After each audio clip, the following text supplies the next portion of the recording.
ब्रह्मांड के अनंत विस्तार से लेकर पृथ्वी की सीमित परिधि तक हर चीज अपने केंद्र की ओर आकर्षित होती है। इस पृथ्वी पर एक ऐसा केंद्र है जो न केवल मानवता की आस्था और भावनाओं को बल्कि उनकी आत्मा की गहराइयों को भी अपनी ओर खींचता है। महाकुंभ। क्या है यह शक्ति जो हम सबको एक सूत्र में बांधती है? उत्तर है गंगा।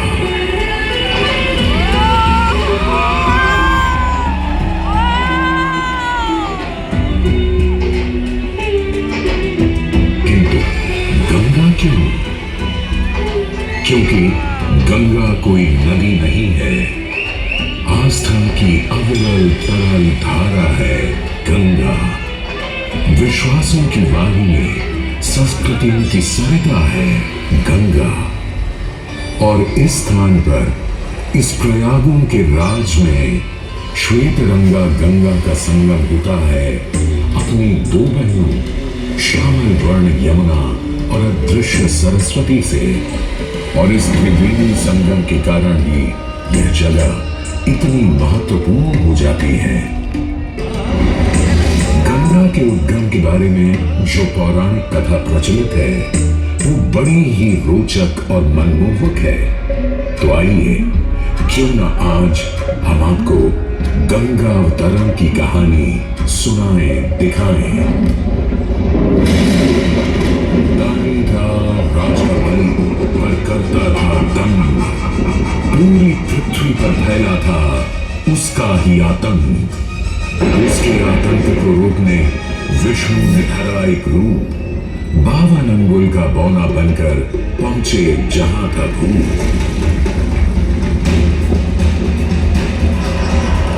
सारे दरबारी बौने ब्राह्मण पर हंसे, पर बाली ने जब उसे दान मांगने को कहा तो उसने कुटिया बनाने को केवल 3 पग भूमि मांगी।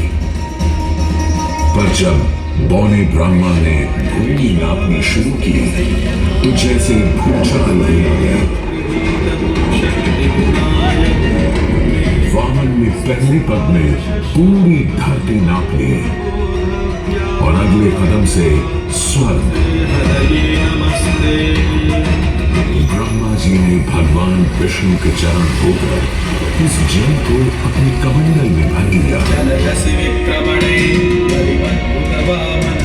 और अब वामन अवतार ने अपना तीसरा पग बलि के सिर पर रख उसे पाताल लोक भेज मुक्ति दे दी।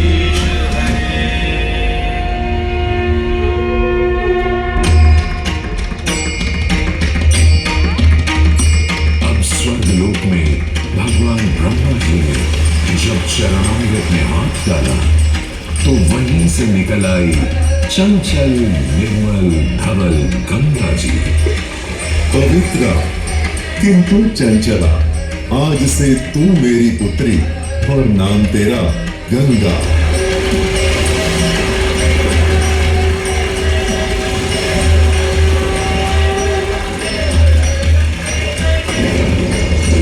उधर कुछ समय बाद सतयुग में इक्ष्वाकु कुल के सूर्यवंशी राजा सगर ने सारे संसार को जीतने के लिए एक अश्वमेध यज्ञ का संकल्प किया।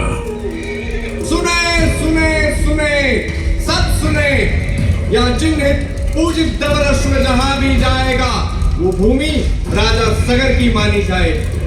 यदि किसी ने इस अश्व को रोका या पकड़ा तो उसे सगर के 60,000 एक पुत्रों और उनकी लक्षाधिक सेना का सामना करना पड़ेगा। सुने सुने सुने।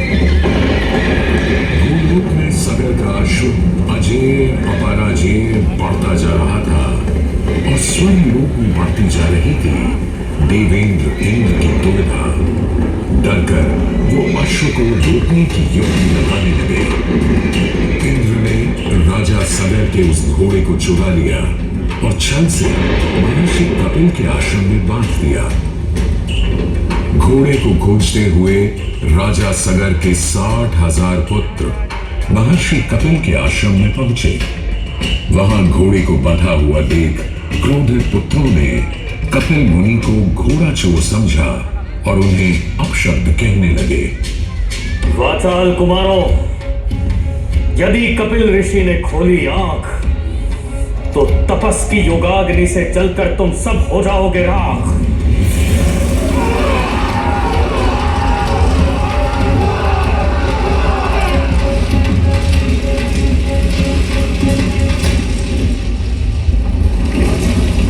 उधर सगर थे चिंतित। न अश्व का पता था, न पुत्रों का कोई समाचार। पिता का दुख देख पुत्र अंशुमन चल पड़े खोज पर।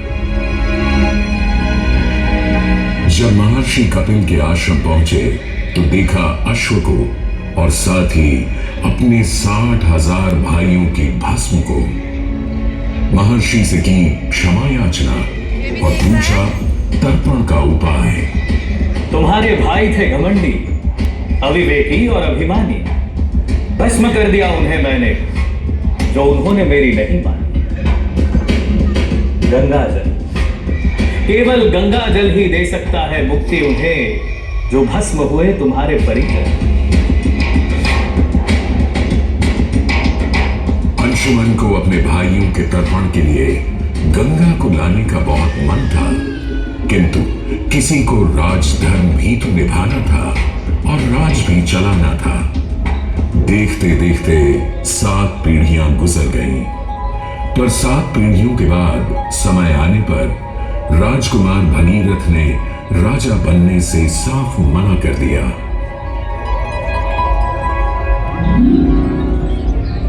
क्षमा कीजिए, क्या ये आवश्यक है कि राजा का बेटा ही राजा बने? मैं पहले तपस्या करूं और फिर ब्रह्मा से गंगा को मांगकर पृथ्वी पर ले आऊं और फिर उनके पावन पवित्र जल से अपने 60,000 पूर्वजों का तर्पण करूं। दिन वर्ष बदले, ऋतुओं की हवा बदली, नदियों के किनारे बदले, किंतु नहीं बदला भगीरथ का संकल्प। गंगा उतरा।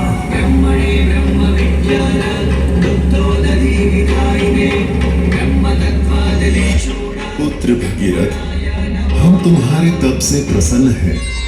बताओ क्या आशीर्वाद चाहिए? हे भगवान, मेरे पूर्वज के तर्पण के लिए मुझे आपकी पुत्री गंगा चाहिए।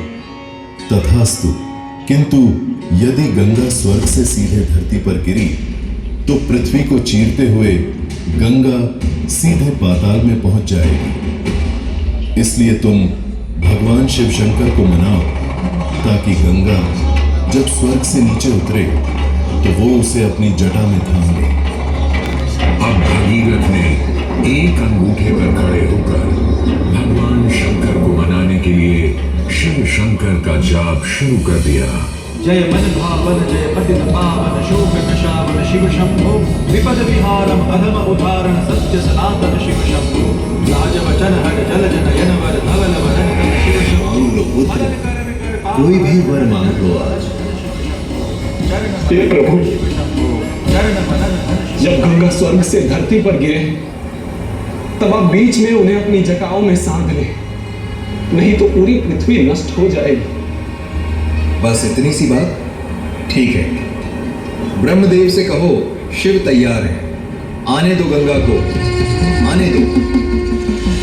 जय शिव शंकर जय करुणाकर जय जय जय जय जय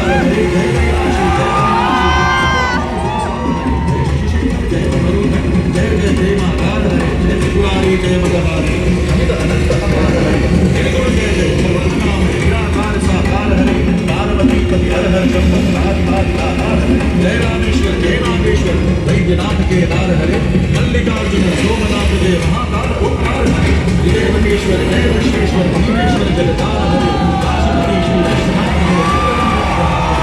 नीलकंठ जय भूतनाथ जय मृत्युंजय अवतार हरे जय श्री शंकर जय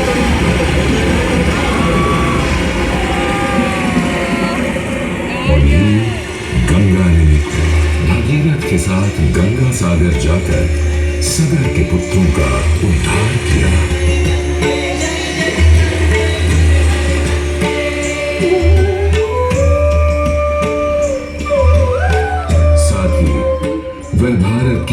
सबसे महत्वपूर्ण नदी बन गई, जिसका भारत के जीवन में धार्मिक, आर्थिक, सामाजिक, ऐतिहासिक अभिदान अनंत है।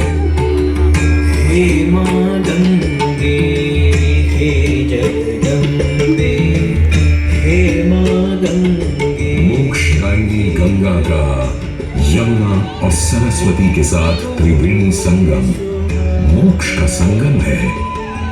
प्रत्येक 12 वर्षों में यह महाकुंभ का स्नान करता है सर्व सिद्धि प्रदान और देता है मोक्ष का वरदान।